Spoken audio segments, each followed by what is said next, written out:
Hola y bienvenidos. Hoy vamos a darle una vuelta a un tema que yo creo que para muchos se está yendo de ideas preconcebidas y malentendidos, los cuidados paliativos. Hola, ¿qué tal? Y para analizarlo contamos con unas fuentes muy potentes, ¿eh? Tenemos material del Ministerio de Salud de Brasil, de su Academia Nacional de Cuidados Paliativos y también un artículo académico de la PUCR Online. Sí, y lo interesante es que todas las fuentes tienen una misión muy clara, casi una obsesión. ¿Cuál? Desmontar por completo la primera imagen que se nos viene a la cabeza.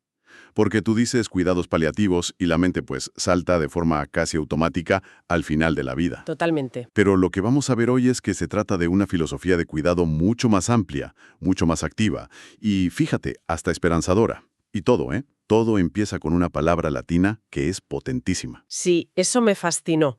La palabra paliar, que viene del latín pallium, que no significa curar para nada. No, en absoluto. Un pallium era el manto, la capa que llevaban los caballeros para protegerse del mal tiempo, de una tormenta. Claro. Y esa metáfora es justo el centro de todo lo que vamos a ver. Los cuidados paliativos son ese manto protector que le ofreces a un paciente y a su familia para resguardarlo de la tormenta que es una enfermedad grave. Me encanta esa idea. No es rendición, es protección. Exacto. Pues vamos a tirar de ese hilo, del hilo del manto. Vamos a ver qué son de verdad, cuándo aparecen y sobre todo cómo funcionan. Porque ya solo el cuándo ya te rompe todos los esquemas. Totalmente. Si hacemos una encuesta por la calle y preguntamos cuándo empiezan los cuidados paliativos, el 99% de la gente diría, En los últimos días, o semanas como mucho. Claro, es una asociación automática. vamos, es lo que yo habría dicho antes de leer esto, como la última parada cuando, desde el punto de vista médico, te dicen ya no hay nada que hacer. Pues mira, ese es el primer gran mito que todas estas fuentes se empeñan en derribar, pero de forma categórica. El consenso es unánime. A ver. Los cuidados paliativos deben empezar en el momento del diagnóstico de cualquier enfermedad grave que amenace o limite la vida. Espera. ¿Cómo que en el momento del diagnóstico? Eso lo cambia absolutamente todo. Todo. O sea, me estás diciendo que un paciente puede empezar, no sé, un tratamiento de quimioterapia para curarse y a la vez está recibiendo cuidados paliativos. Precisamente. No solo es que pueda, es que debería. No son excluyentes, son complementarios. Piénsalo así. Mientras el equipo de oncología se centra en atacar la enfermedad, en el tratamiento curativo, Vale. el equipo de paliativos se centra en la persona. Su trabajo es controlar los síntomas de la enfermedad, sí, pero ojo, también los efectos secundarios del tratamiento. El dolor, las náuseas, la ansiedad que provoca todo eso. Es un doble frente entonces. Uno lucha contra la enfermedad y el otro lucha a favor de la calidad de vida del paciente. Y desde el primer día. Exacto. La idea que repiten las fuentes casi como un mantra es pasar de esa frase terrible de no hay nada más que hacer a la de hay muchísimo que hacer. Claro. La Academia Nacional de Cuidados Paliativos lo dice muy bien. Empezar a recibir estos cuidados no es una sentencia de muerte. Significa que tu diagnóstico es serio, sí, pero que un equipo entero va a arroparte a ti y a tu familia, para que este viaje sea lo mejor posible. Y has dicho equipo. Esa es otra de las claves que me ha sorprendido, porque no estamos hablando de un médico que pasa consulta y ya está. La descripción es más como un equipo de operaciones especiales para el bienestar. Vaya, pues es una analogía perfecta. Es que una enfermedad grave no ataca solo al cuerpo, impacta en todo. Las fuentes hablan de sufrimiento físico, claro, pero también psicoemocional. Los miedos, la angustia. Eso es. Y el sufrimiento social. ¿Qué pasa con el trabajo, con el dinero?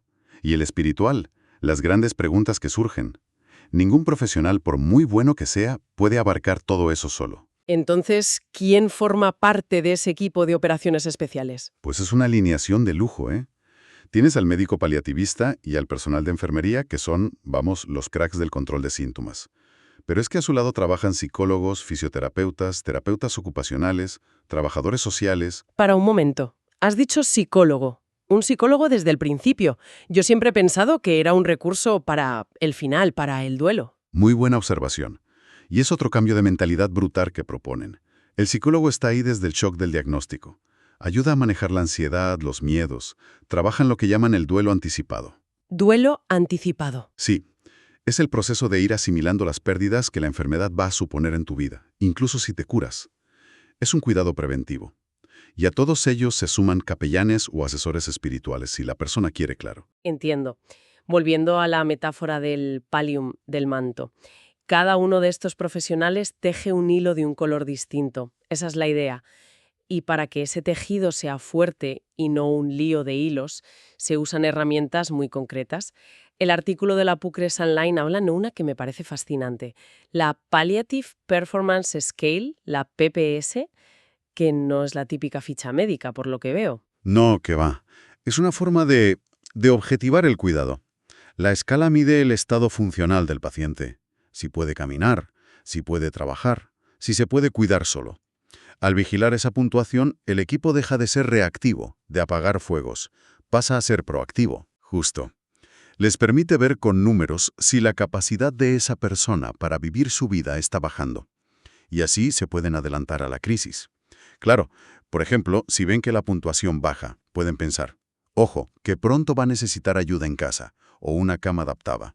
Y lo gestionan antes de que todo se desborde. Exactamente.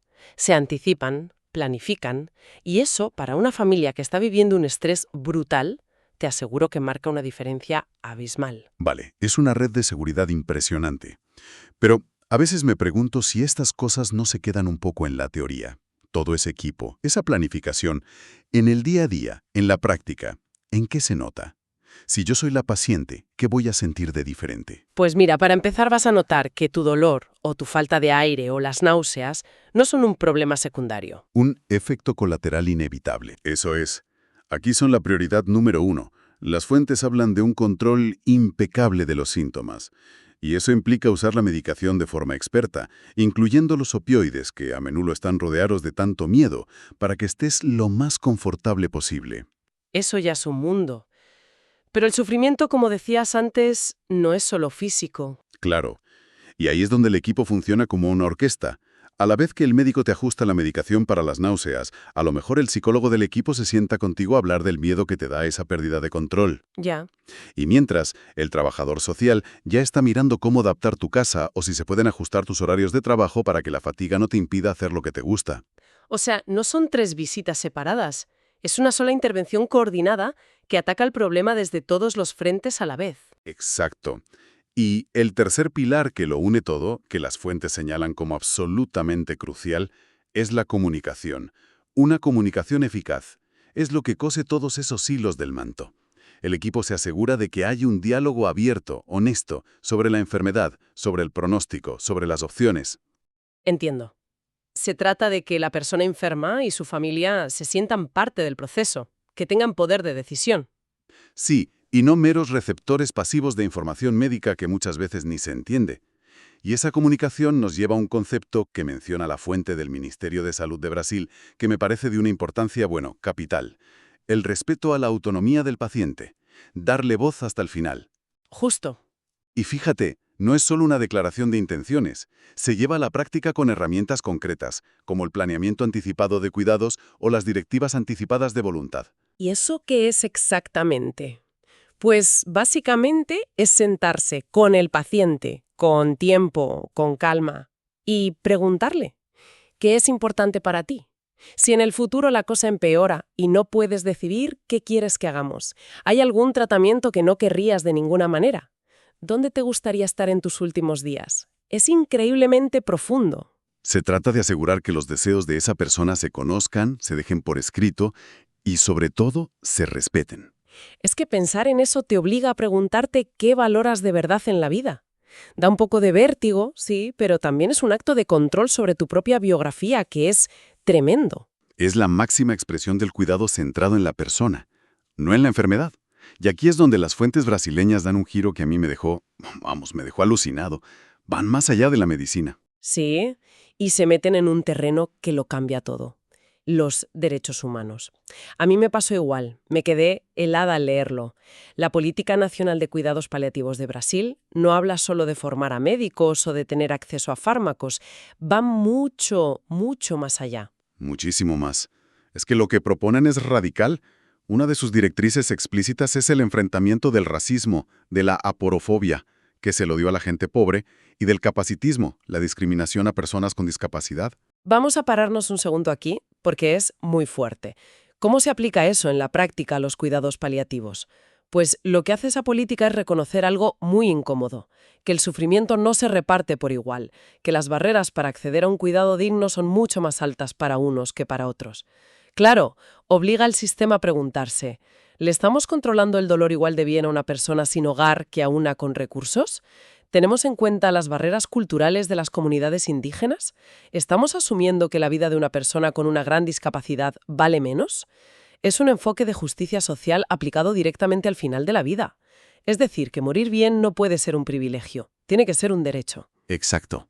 Eleva los cuidados paliativos de una especialidad médica a una cuestión de equidad, de derechos humanos. Y creo que esto nos ayuda a enfrentar la confusión más peligrosa que hay sobre este tema. La eutanasia, efectivamente. La Academia Nacional de Cuidados Paliativos es tajante. No puede ser más clara. Cuidados paliativos no es eutanasia. No. La eutanasia, que en Brasil es ilegal, busca provocar la muerte para acabar con el sufrimiento. Los cuidados paliativos afirman la vida. No buscan ni alargarla artificialmente, ni acortarla a propósito. La diferencia es fundamental. Absolutamente. Su objetivo es mejorar la calidad de esa vida hasta que la muerte llegue de forma natural. Se oponen, eso sí, a la obstinación terapéutica. A alargar el proceso de morir sin sentido. Claro, a aplicar tratamientos inútiles que solo prolongan la agonía. Pero oponerse a eso no es provocar la muerte. El objetivo es una muerte digna y en paz, no una muerte acelerada. Y hay otro punto que repiten todas las fuentes y que me parece esencial para tener el cuadro completo. Y es que estos cuidados no son solo para la persona que está enferma. No, en absoluto. Todas las fuentes insisten en que la familia y los cuidadores son también la unidad de cuidado, porque la enfermedad de alguien a quien quieres tiene un impacto tremendo en todo el núcleo familiar. Es un desgaste físico y emocional brutal. Entonces el equipo paliativo también cuida de la familia. Sí, de forma activa. Se cuida a quien cuida. Se les enseña a manejar síntomas en casa, se les da apoyo psicológico, se les incluye en las decisiones. Para que no se sientan solos. Claro. Y muy importante, el apoyo sigue después del fallecimiento, durante el duelo. Es un cuidado integral que entiende que una persona es inseparable de sus lazos. Después de analizar todo esto, la imagen que yo tenía de los cuidados paliativos, de verdad, se ha transformado por completo. Hemos pasado de esa idea de resignación, de una sala de espera para el final, a una estrategia activa, compasiva y profundamente humana, centrada en la dignidad. Es un cambio de paradigma total.